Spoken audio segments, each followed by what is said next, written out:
Assalamualaikum warahmatullahi wabarakatuh. Saya Santiana Rahmawati dari Prodi S1 Sistem Informasi Universitas Bina Bangsa. Pada kesempatan kali ini saya akan memaparkan tentang teknologi Big Data. Apa itu Big Data?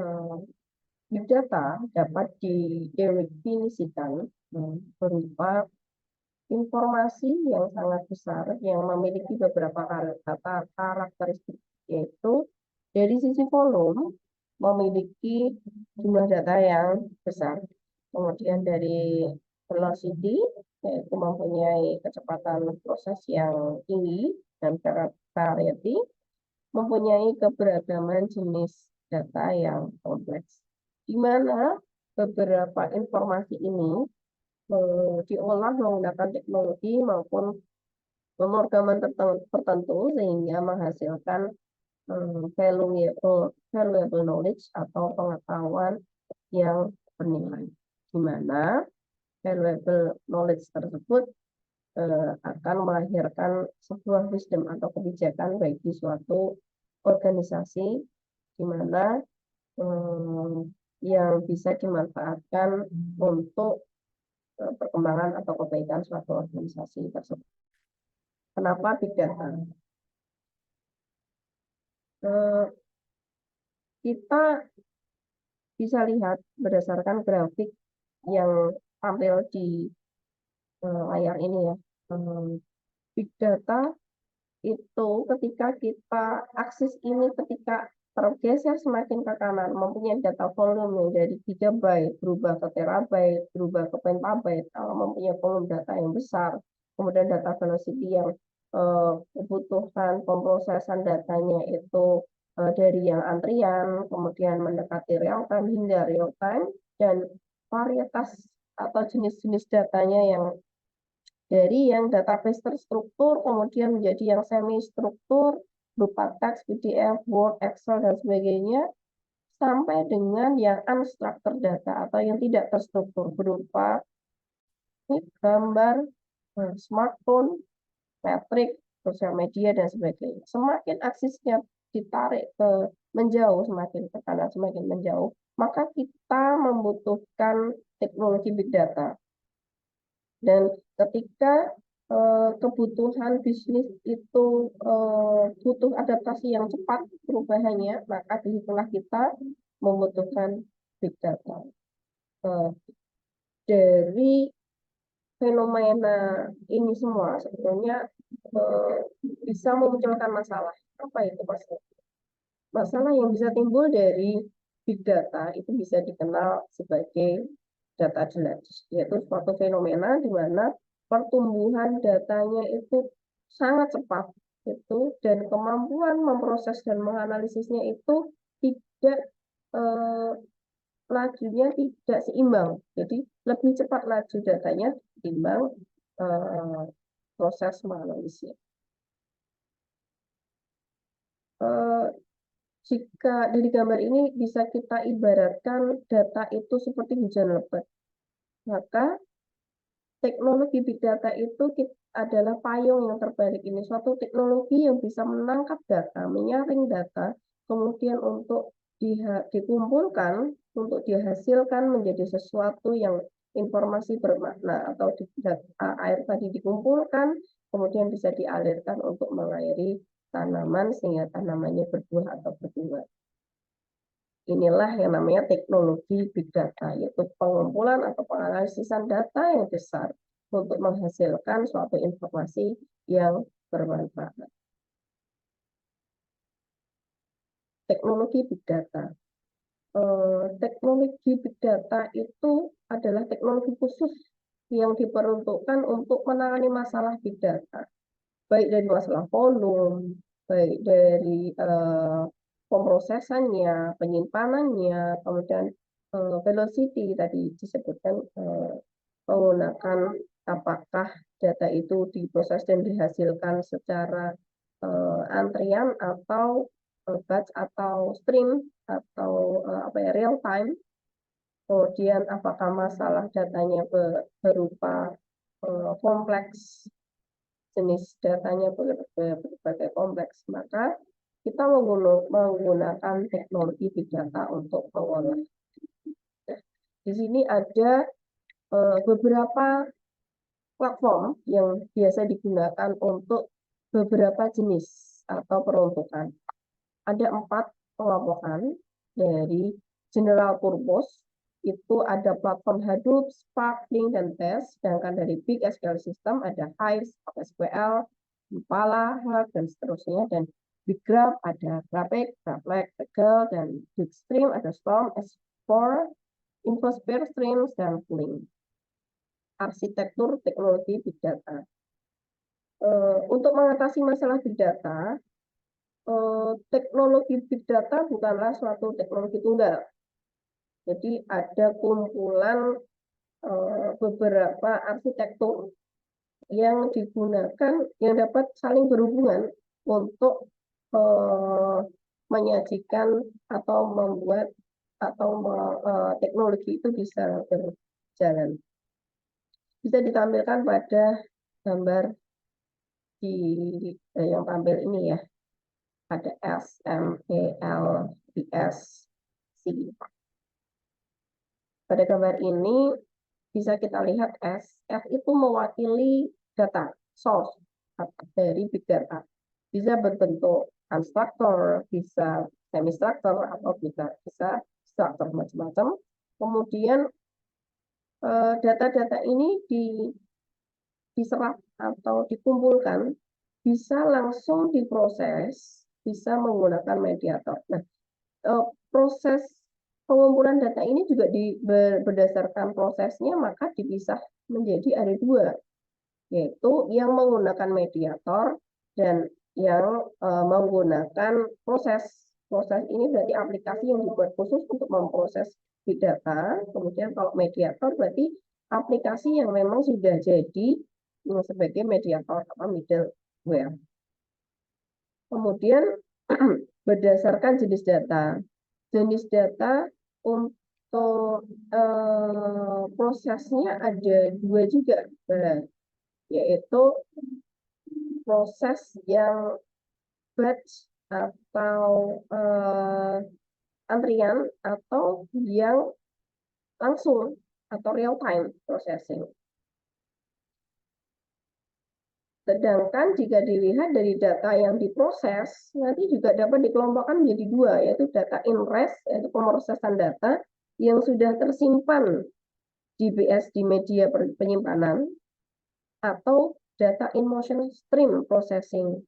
Tanpa penyimpanan, dia langsung diproses untuk dihasilkan kepada customer atau klien.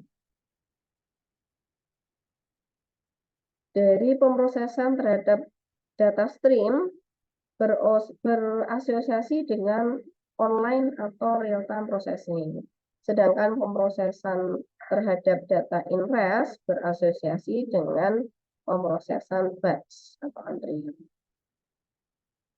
Jadi untuk mengembangkan aplikasi pemroses big data, itu kita membutuhkan beberapa library ya, jadi sebagai pustaka teknologi.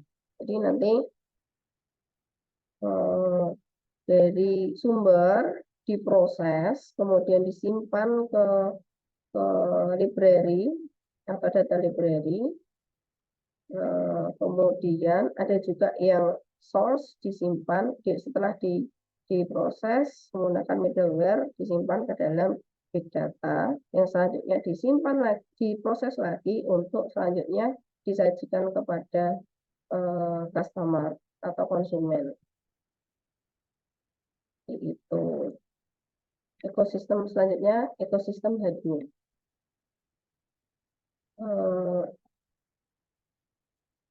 Beberapa teknologi big data itu yang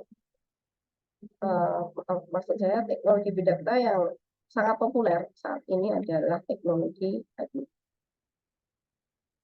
Hadoop ini open source yang dikelola oleh Apache, sehingga bisa tersedia untuk semua orang. ekosistem Hadoop itu merupakan kumpulan teknologi yang bekerja di atas sistem Hadoop, di mana terdiri dari HDFS, Hadoop HDFS yaitu untuk penyimpanan data, ada Hadoop Yarn untuk cluster resource management, ada Hadoop MapReduce untuk data processing, kemudian untuk data collecting and ingestion atau pengumpulan data atau penyerapan data menggunakan Scoop dan Flume.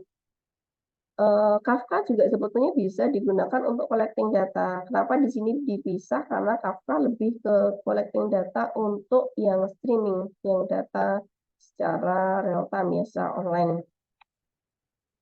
Kemudian seperti ini. Kemudian selanjutnya adalah kita bahas Hadoop HDFS. HDFS atau Hadoop Distributed File System adalah suatu sistem file terdistribusi yang dirancang khusus untuk menyimpan dan memproses data dalam jumlah yang sangat besar, di mana cara penyimpanannya ini adalah dipotong, dibagi-bagi menjadi beberapa blok. Adapun komponen utama dari HDFS ini ada dua, ada name node sama data node. Kita bisa bayangkan seperti hanya kita mempunyai buku yang dalam jumlah yang besar, di mana buku adalah merepresentasikan data. Kita tidak mungkin menyimpan sebuah buku yang jumlahnya jutaan dalam satu rak, dalam satu tempat. Itu tidak mungkin kan. Maka kita membutuhkan beberapa rak dengan mengklasifikasikan dan memisah-misahkan agar kita lebih mudah dalam pengorganisasian. Sama seperti big data. Data dengan jumlah yang besar tadi maka akan dipisah, dibagi-bagi dalam beberapa blok. Nah, data node di sini direpresentasikan kayak rak buku, sedangkan node-nya adalah seperti petugas perpustakaan, di mana name node ini menyimpan namanya, replikanya, alamatnya, dan seterusnya. Dan di dalam data node terdapat beberapa blok, dan blok ini terdapat beberapa klien.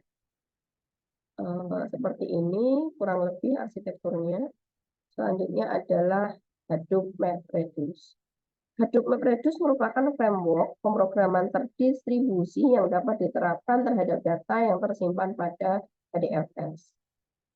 Hadoop MapReduce hanya mendukung pemrograman paralel model batch atau parallel batch processing, dan Hadoop MapReduce membutuhkan resource manager yang bertugas mengelola sumber daya berpasangan dengan name node, dan node manager yang mengelola eksekusi pada setiap data node cluster atau berpasangan dengan data node.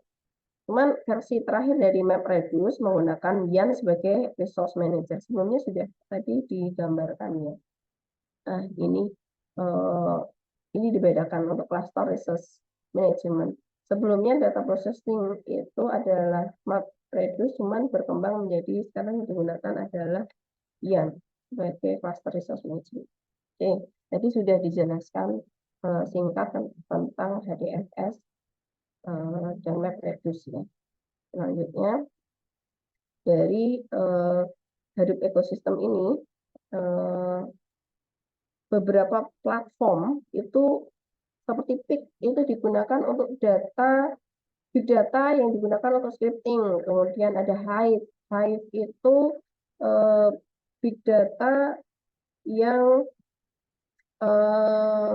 platform yang merupakan sistem pemrosesan data yang berjalan di atas MapReduce, namun memiliki antarmuka berbasis SQL. Jadi dia antarmukanya basisnya SQL. Kemudian ada Apache Spark. Dia pemroses data berbasis memori. Bisa digunakan untuk pemrosesan ulang yang merupakan iterasi berulang-ulang. Dari pemrosesan online yang menggunakan iterasi berulang-ulang. Kemudian ada Mahalt. method ini digunakan untuk machine learning, kemudian ada Apache Ambari untuk manajemen dan monitoring, ya tadi Kafka, dan Apache Storm itu digunakan untuk platform stream yang memiliki kemampuan menangani pengelolaan distribusi pesan melalui protokol publish subscribe untuk data stream dalam skala besar. Kafka ini cocok digunakan untuk aplikasi yang memiliki aksi tertentu yang dipicu oleh event data stream. Biasanya kayak aplikasi mengambil dari Twitter, seperti itu juga menggunakan Kafka. Kemudian untuk yang security ada Apache Ranger, ada Apache Knox, kemudian untuk workflow kita menggunakan Uzi. Ada beberapa contoh teknologi big data. Ada Amazon Web Service, AWS, ada Azure, Microsoft Azure, ada Google Cloud, kemudian ada Alibaba Cloud, ada IBM, ada juga Oracle. Ini teknologi big data yang komersial. Kalau yang Hadoop tadi adalah teknologi big data yang open source yang semua bisa gunakan secara bebas. Ini adalah teknologi big data yang disediakan oleh beberapa perusahaan dengan kita harus membayar. Untuk aksesnya kita harus membayar. Implementasi teknologi big data dari arsitektur big data tadi dapat kita ambil contoh implementasi teknologi big data dalam pengelolaan di Twitter ya. Sumbernya berupa unstructured data ya dari Twitter, dari streaming ini menggunakan streaming dari online, diolah menggunakan mediator berupa Flume atau Kafka, diolah menggunakan Spark, menggunakan Apache Spark, kemudian dari Spark tadi SQL String, Mlib, dan diolah juga menggunakan Spark. Setelah diproses menggunakan Spark, dia akan disimpan menggunakan Hadoop Distributed File System, di mana dia ketemu lagi oleh mediator berupa platform Scoop untuk menghasilkan informasi atau variable knowledge berupa MySQL untuk kliennya www.antihoax.id. Kesimpulan terakhir, ada dua kesimpulan yang bisa diambil dari presentasi ini. Yang pertama adalah big data merupakan aset informasi yang penting yang jika ditangani dengan baik akan memberikan manfaat penting dalam pengambilan keputusan organisasi dan bersifat data driven. Karakteristik volume yang besar, kecepatan yang tinggi, dan sumber serta format yang beragam memerlukan teknologi pemrosesan yang khusus agar tidak menimbulkan masalah data deluge. Sekian presentasi dari saya. Apabila ada salah kata dan salah sikap, saya mohon maaf. Saya akhiri sampai di sini. Assalamualaikum warahmatullahi wabarakatuh.